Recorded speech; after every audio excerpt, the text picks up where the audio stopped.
បាទសួស្តីបងប្អូនទាំងអស់គ្នាបាទនេះជាប្រភេទស្តុកថ្មីរបស់យើងដែរជាប្រភេទឡានផ្លាកលេខដែលយើងទើបតែកាត់បានជាម្ចាស់ដើមប្រើប្រាស់ក្នុងភ្នំពេញនេះទេ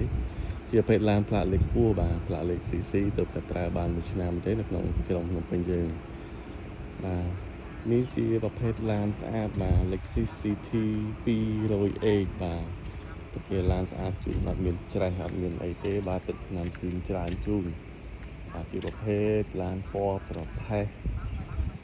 បាទពណ៌ពេញនិយមដែរសម្រាប់យើងរាល់ថ្ងៃនេះបាទខាងក្នុងគឺថ្មីណាស់បាទខាងក្នុងគឺស្បែកស៊ីពណ៌ខ្មៅ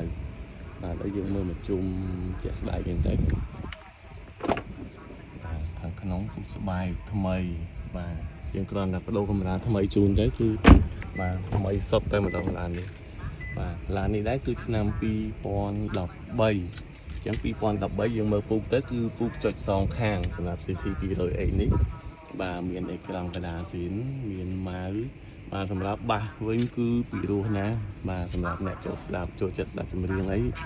យើងយកទៅអត់ខុសទេបាទនេះជាប្រភេទឡានតូចតែតាន់ hybrid ពីក្រុមហ៊ុន Toyota បាទគឺ Lexus CT 200A បាទតម្លៃល្អទេទៅតែ15ជាងទេបាទអាចទិញបានឡាន